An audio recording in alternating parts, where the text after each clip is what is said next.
Welcome to today's Global Connections program. I'm Bill Miller. What is the Peace in the Streets Global Film Festival? What's the festival doing to promote peace and tolerance among youth around the world? We'll be back in just a moment to talk about these and other important issues.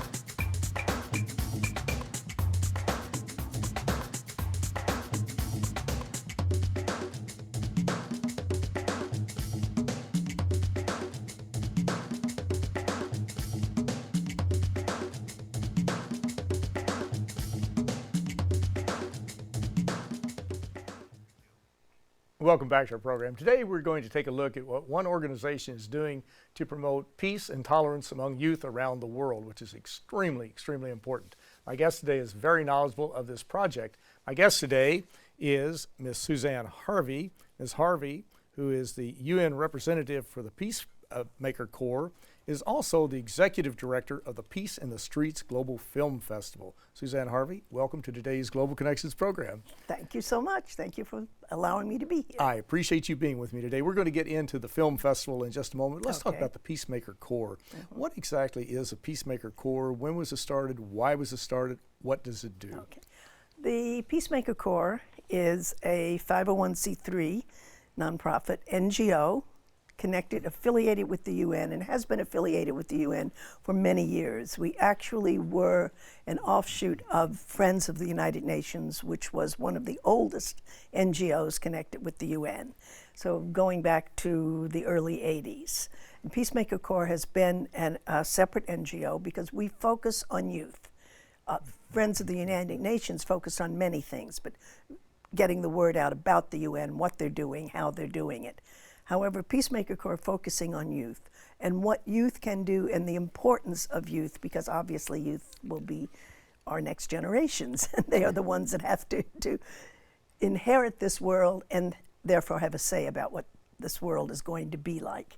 And we have done, Peacemaker Corps has done many programs, including training programs, which have been quite effective. And over the last 14, 15 years, we have trained probably over 100,000 kids around, particularly here in the United States. We have done some training in other countries, but now we are looking to spread that throughout the world.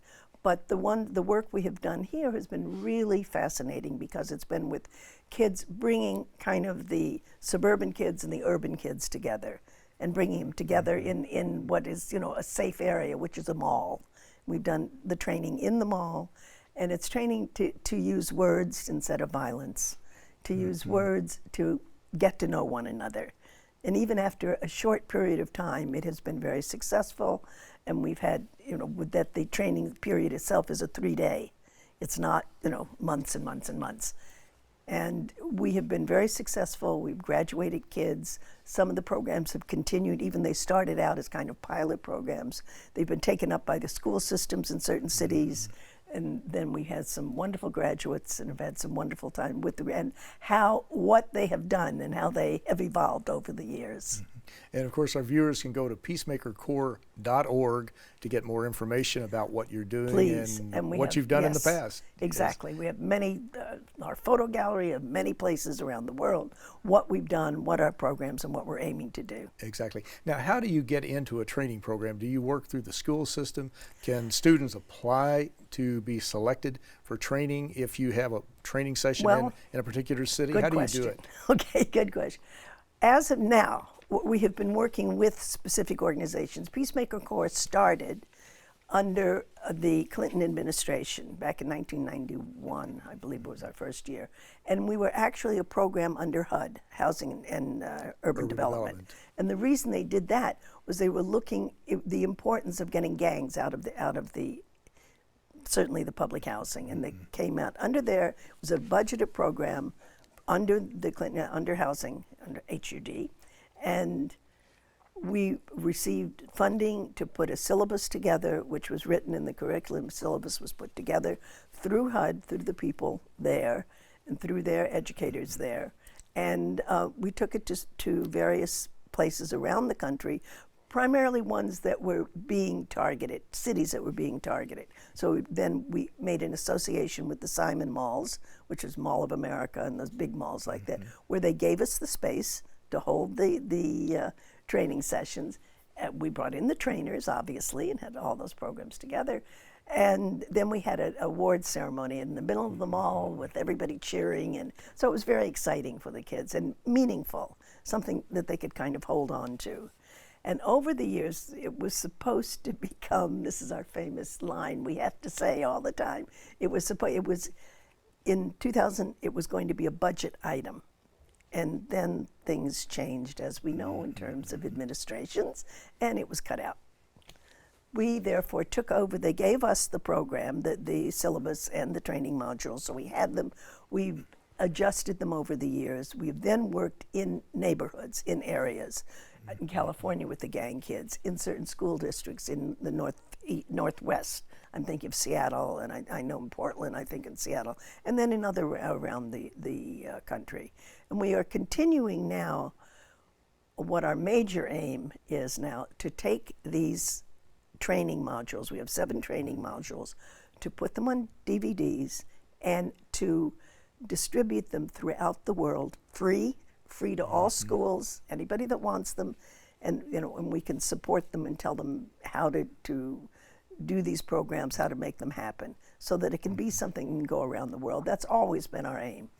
And our viewers can find out about that on peacemakercorps.org and see how the project develops. And if there's any organization or any group or even if it's a youth group or a church group or whatever it may be that are interested, please do contact us, because it would be very important for us. Most assuredly. Now, one of your major projects, a new one, as a matter of fact, is the Peace in the Streets Film Festival. What exactly is that? It's a Peace in the Streets Global Film Festival. Global Film Festival, yes. Okay. That's very important. We want to make sure that it goes everywhere. This was our first year, and again, the idea is to allow youth to have a say in what peace in the streets means to them. And it can be in any area. It doesn't mean, it isn't narrow in any way. We want the kids to be able to express what it is that they think of it when they say peace in the streets. And it's kids, we have 3 groups from 8 years old and under, by the way, which is, and then 9 to 13 and 13 to 18, 14 to 18. Because we're not saying that they have to be fancy filmmakers. They can do it on their phone, they can do it on an iPad, they can do it YouTube, they can do it, whatever works. It isn't the quality of the film itself. It's not the technical expertise. It's what their message is. And we were thrilled, even though it was the first year, and we would have loved to have gotten more, but we were thrilled to get as many entries as we did, and very well thought out entries. It was very exciting to see what the kids came up with. Very creative, very creative. Well, it's wonderful. And this will be an annual event, and at the end of October, we're opening it again. We're opening our submissions for 2015, and the submission goes until July, and that's when we close them, because we then bring the winners, if I may go on and keep talking about it. Well, sure. Let's talk about your website first, so people can tap into it right now as they're listening to you. Yes, indeed, while we're talking about it. It's Peace in the Streets, PSGFF, Peace in the Streets Global Film Festival.com. And if you go onto that, click onto it, it tells you how to submit. It will say submissions are closed, but to be opened again soon. However, what is very exciting is you click on that, right as the opening page, our winning films are up, and you can just tap into them and see what the various age groups and the various youth, young filmmakers did. And they are really excellent. Let's talk about one or two of them. Anyway, let's talk about the winner who did one on nonviolence among religions and the role that religions can play. Well, that was an interesting thing, because that was a little longer than we say it's 1 to 5 minutes. Now, the one that Matthew did was this, the Peace Among Religions, which is an interesting concept. And it was a brilliantly done film. It was 10 minutes. And since he was the 18-year-old category, he was older, but we gave him our Art of Making Peace Award, which is something that we have done over the years. And this is our teen Art of Making Peace Award, because we've given the Art of Making Peace Award to many organizations and people over the last several years. Sergio de Mello posthumously was after his death. I won't try to trip over that word. And his wife came to receive it, which was very moving and very exciting. And we gave it to Sesame Street, and that was just terrific, because when the gentleman who was then president of Sesame Street came, along with Global Grover, which was, and he spoke, the puppet spoke, he was wonderful, which had everybody really very excited about what was going on. So we give it to different kinds of people, but this was the teen one, because we felt that what Matthew was saying and what he was expressing was so important that he should receive that. And this was Matthew Evans from Santa Monica, California, Yes. who was the winner. Yes. And he focused on religions and the role that The religions can role play of to promote peace. and Yeah, of stability. peace, yeah. Or perhaps on the other side of the coin, maybe Well, not promote peace and yeah, stability. well, So that's that's but the our thing. other winners, which I really would like to mention because I think it's important, our youngest group were the 9 to 13-year-old group. And this was a group of young students from Indiana, from Bloomington, Indiana, and they focused on bullying. And well, what I thought was so impressive, the word they used was respect, the key to peace in the streets, and how it's so important to show respect. And this really, again, well thought out, and the kids. And then the other young ladies that came, they were also from California, and they were in the 13 to 18 category.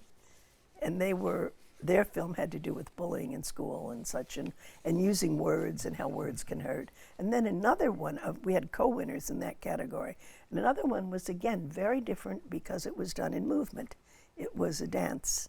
Again, hurt, how you can hurt, how words hurt, what hurts, and what it means for everyone to really care about one another. So that too, I think they were really wonderful films. And again, please go to our website, so look at the films, and I think you'll really be very pleased to see them. Well, you're watching Global Connections Television, which is an independently produced program.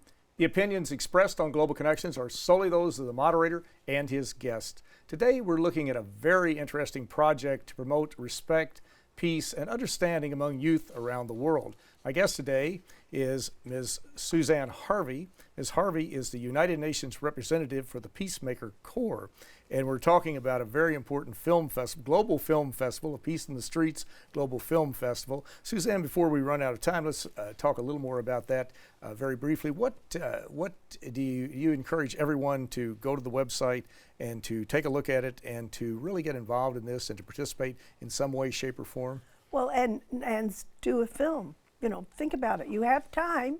You could submit, and then you have until July of 2015 before the submissions are closed. And then what we feel is a very important added part is the winners, the young winners are brought to the UN at the time of the Culture of Peace, the high-level meetings on the Culture of Peace, which is now part of the General Assembly. The President of the General Assembly assembles this program, and it is done every year around the beginning of September, an International Day of Peace. So it is very moving, and now so many people are doing, the countries are coming in talking about the programs they're doing and why the culture of peace is so important. And this really came out of an initiative by Ambassador Anwar Chaudhry, who, when he was president of the Security Council, as an ambassador from Bangladesh, and at that time when he was there, he talked about the importance of the culture of peace, and since then, and why it was so important, and wrote even a declaration about it, and that now has become a part of the UN, a yearly part of the UN. So we're very grateful for him to have done this. And when our kids came this year, they sat in at the trusteeship council where the meetings were held, and later in the ECOSOC in the afternoon. So they really got to see the workings and what the UN is like. And it was exciting to watch them be so involved and so thrilled to be here and to see the UN. And that's an inside look that a large number of people never, ever have the opportunity to very experience. inside look. It's very important And not to do only that, even though they ran out of time, one of our youth, was Matthew, who was going to be able to make a statement. And for somebody to make a statement in a major UN conference is rather impressive. It's very impressive. Yeah, Not rather, it's very. And then That's that true. evening, we held our awards festival in the Dag Hammarskjöld Auditorium here at the UN. You reminded me about time. It's not our friend. It's always on a TV show. I know. But I want to mention a few other things you're involved in. I'm going to get this right. You're a member of the United States Committee for UN Women Metro. First off, what is What are UN we talking Women? about? Okay. And then what's Oh, UN dear. Women Metro? Unfortunately, not enough people know what UN Women, which is upsetting to me. Okay, UN Women is for gender equality in the United Nations, for women's gender equality. Prior to 3 years ago, there were 4 different groups within the UN that were women's focused groups. They were all put together to come together. For short, they call it UN Women, but it's United Nations Women for Gender Equality, and it has a very long name, so UN Women. And the focus of UN Women is, first of all, stemming violence against women, which is certainly right. The involvement, empowerment of women at all levels in government, in politics, in peacekeeping, which is extremely important. And of course, working with women's and organizations to help economic empowerment to alleviate poverty. But more than alleviate poverty, it is giving women the power to control their own destinies too. Exactly. And of course, that ties right in to the United Nations Millennium Development Goal number 3, to empower women, because women are critical in every society of the world. Yes. It doesn't People matter are where they are, beginning to but they're notice not that. always treated equitably. They're not always Hardly. given a fair Hardly. shake in every Yeah. society, Yeah. and that includes the United States and all across Very around much the so. world, probably. Very much so, To we some know that. degree, I would imagine. Yeah. What does your committee, the U.S. Committee on UN Women Metro, Okay. do? What we do, you have to how do you promote understand, it? which people don't really know, the UN organizations themselves, whether it be UN Women or whether it be UNICEF or whether it be any of them, are not allowed to raise funds. That sounds strange. Their funding is done through the member countries, and that's done once a year. The committees, I think most people are familiar with the U.S. Committee for UNICEF. They're the ones that do the Halloween and the this and the that. Everybody in the cards, they know UNICEF. But this is the same. So most of the organization have what they call national committees. And the national committees are to promote advocacy for the work of the organization, to spread the word about what their work is, let people know about it, as obviously people don't know enough about UN Women, and to raise funds. Number one, raise funds. So we do a lot of fundraising and do programs and do things that bring attention to what UN Women is doing, which is so important in the empowerment of women. And you mentioned the MDGs, but now the post-MDGs, the post-2015, a great part of it has to be the involvement of women and more attention paid, because yes, half the world are women. Exactly. And many statistics that people don't think about or don't know. I think here in this country they know that women only make 77 cents on the dollar, compared to what men make, amongst other little things. And it's about time we had a woman president, but that's another story. Okay. Well, women are very critical, no doubt about that. Now, there are various programs that they operate, UN Women operates. One that came up recently was He for She. That's a new initiative. Is that Thank a new you for initiative? bringing it. Yeah, Okay. brand new initiative, because we know that it is very vital for men to become involved in this too, and to be involved to the point we'll say, yeah, we should be equal. We will stand up for these. So a great new initiative called He for She, and they have their own website. You can go and look for He for She, and it'll come up in all sorts of ways. And that is an initiative under UN Women, and the the goal is to have 1 billion men sign on to it worldwide by next year. So it was kicked off 2 weeks ago here. It was a great, great meeting at the end. Very exciting, and of course we're getting people to sign on. And but our Metro chapter is going one step further, and we're trying to do more programs around it, which I'm sure many of the national committees around the world will do. But right now, with UN Women, the He for She campaign is to get a man to sign up and said, yes, I am a he for she, which is a clever kind of a play on words. So right now, if you look at the count, they have a couple of 100,000 already signed up in 2 weeks, and it's showing from what country, and you can see how your country is doing. And of course, there are many of them for high-profile people, you know, the movie stars, the Yes. people that Speaking people of movie care stars, about. was Emma Watson involved in that? Were Yes, you there at the she certainly time? was. Okay. She is really the kind of flag bearer on this one, you know. And she did it. She made a wonderful speech, and people were so excited about it. And again, on the He for She website, you can see the speech and hear her and see what else. Yeah, everybody was thrilled with her. There are many advantages at the United Nations, and one is that they bring stars in, and that, Yes. for example, we've seen in the past that the messengers of peace, like Michael Douglas, Dr. Exactly. Jane Goodall, formerly, well, George Clooney used to be, I don't believe he is right now, but anyway, they lend Angelina their Jolie is reputations, as well, names, yeah. Angelina Jolie, Yeah. right, exactly. She's doing a lot and of they work. lend their names and their reputations to helping to promote these causes because they are so important, and they have star power attraction. They bring the media, they bring the donors, and that's very, very important to Absolutely. have that. So And some of them go beyond that, because somebody like Matt Damon has always been very involved in water issues. And of course, water is a major problem, as we all are learning very fast, and the climate issues. So he's, you know, there are some people who are doing things, not only just lending their name, which of course, as you just said, is so important, but they're actually doing things. exactly. Yeah. In the last 30 seconds, this is very important. Is your group focusing on climate change? We can't go into it, but are you working in that area? Well, only in the areas, I mean, everybody has to work on climate change in one way, shape, or form. We are working with, again, through Peacemaker Corps, we're working with youth, because if we're bringing them to let the youth have a say-so, that's what's so important. And climate change will be very significant to them. I mean, even just this morning, talking about it, what New York City in 2050 is going to have to worry about when it rains so much, which it will by then, you know. But, and certainly UN Women, because agriculture, 90% of the agriculture in the developing nations are done by women. Exactly. And if they have to go to get water, if they go to, you know, climate change is significant. Directly affects them. Yeah. I was thinking when you were talking, I was thinking of a Libyan proverb I heard one time about when you instructing in youth is like engraving in stone.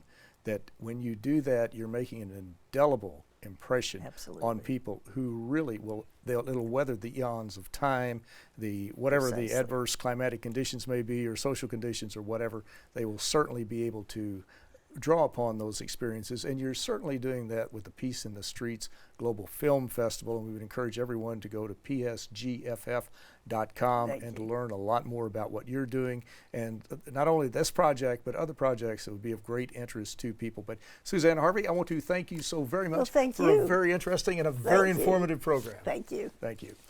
I'm Bill Miller. Thank you for joining us on today's Global Connections program.